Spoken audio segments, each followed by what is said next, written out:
for this bill. Thank you, Mr. President. Thank you, Senator Howard. There's been a request to place the House under call. The question is, shall the House go under call? All those in favor, please vote aye. All those opposed, vote nay. Please record. 28 ayes, 1 nay to place the House under call. The House is under call. Senators, please record your presence. Those unexcused senators outside the chamber, please return to the chamber and record your presence. All unauthorized personnel, please leave the floor. The House is under call.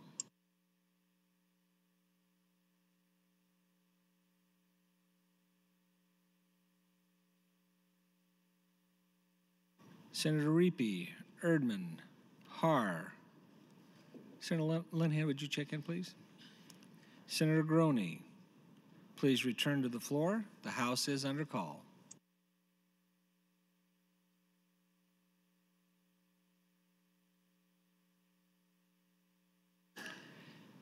Senator Har and Senator Groney, would you please return to the floor? The House is under call.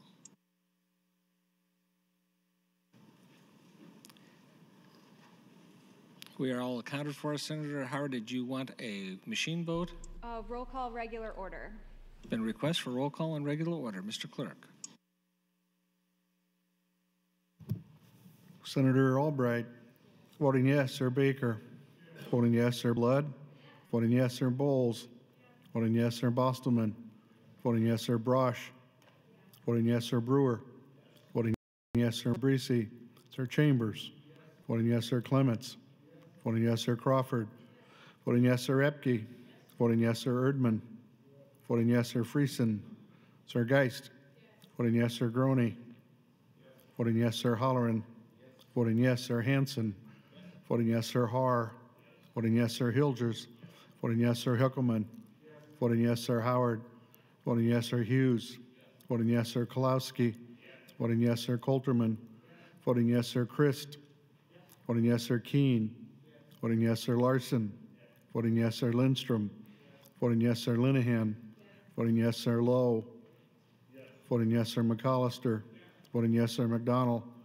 Voting yes, Sir Moorfeld. Voting yes, Sir Morante. Voting yes, Sir Pansy Brooks. Voting yes, Sir Quick. Voting yes, Senator Riepe. Voting yes, Sir Scheer. Voting yes, Sir Shoemaker. Voting yes, Sir Smith. Voting yes, Sir Stinner. Voting yes, Sir Thibodeau. Voting yes, Sir Vargas. Voting yes, Sir Walls. Voting yes, Sir Watermeyer. Voting yes, Sir Wayne. Voting yes, Sir Williams. Voting yes, Sir Wishart. Voting yes. 47 ayes, no nays on the advancement of LB 931.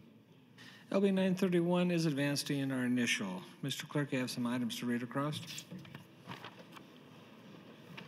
I raise the call. Thank you, Mr. President. Judiciary Committee chaired by Senator Epke reports LB 695 to General File, 1132 to General File with amendments. Urban Affairs Committee reports LB 986 to General File with amendment. That's signed by Senator Wayne. I have a new resolution, LR 326 by Senator Stinner. That'll be laid over. 2 confirmation reports from Health and Human Services. And, Mr. President, a series of amendments. Senator McDonald to 1084. And Senator Wayne to 874. That's all that I have, Mr. President. Thank you. Thank you, Mr. Clerk. The next item on the agenda. Mr. President, Legislative Bill 1078, a bill by Senator Crawford. It's a bill for an act relating to Office of Inspector General of Nebraska Child Welfare. It requires reporting of allegations of sexual abuse and eliminates obsolete provisions. Introduced on January 17 of this year, at that time referred to the Executive Board for public hearing. The bill was placed on general file, Mr. President. Thank you, Mr. Clerk. Senator Crawford, you're welcome to open on LB 1078. Thank you, Mr. President, and good morning, colleagues.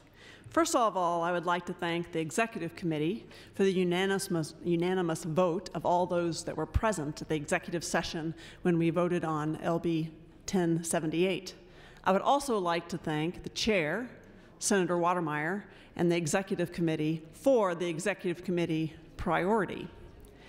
Now, you may be wondering why a child welfare bill went to the Executive Committee. And the reason is because we as a body have created the Office of the Inspector General of Nebraska Child Welfare. We created that as a body because we decided we needed additional help in monitoring child welfare cases. And since it is an entity that we as a body created, the Executive Committee is the appropriate committee to determine our relationship with this Inspector General. And since this bill adds an additional reporting duty of our agencies to the Inspector General on our behalf, that's the reason it went to the Executive Board. And I'm very pleased that they agreed that this is an important next step to take in monitoring the status of our children, the children who are under our care. And I'm grateful that our Inspector General, Julie Rogers, is willing to take this next step. And I'm grateful that the Department of Health and Human Services is willing to cooperate and collaborate in taking this next step. And I hope that you will help us take this next step by voting green on LB 1078. In 2017, the Nebraska Inspector General of Child Welfare issued the Child Sexual Abuse Report.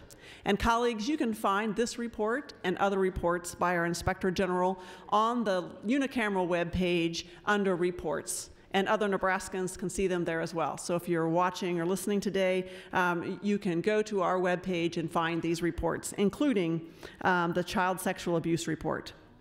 Sadly, during this investigation, the OIG identified 50 children who are victims of sexual abuse that had been substantiated by DHHS or the courts between 2013 and 2016. Of these 50 victims identified, 27 were in state care at the time of their sexual abuse, and 23 were sexually abused in an adoptive or guardian home in which the state had placed them. In light of these tragic findings, the OIG's office made 18 recommendations to the Department of Health and Human Services. These recommendations were based off of systemic shortcomings that were identified while investigating these cases of child sexual abuse. The first recommendation made by the OIG was that the DHHS create a system to collect and review information about allegations of sexual abuse of children and youth served in the state welfare and juvenile justice programs. And colleagues, one of the things that I really appreciate about the Inspector General's report is that she also keeps track of her recommendations and which ones have been accepted, which ones have been rejected, and the status on those that were accepted.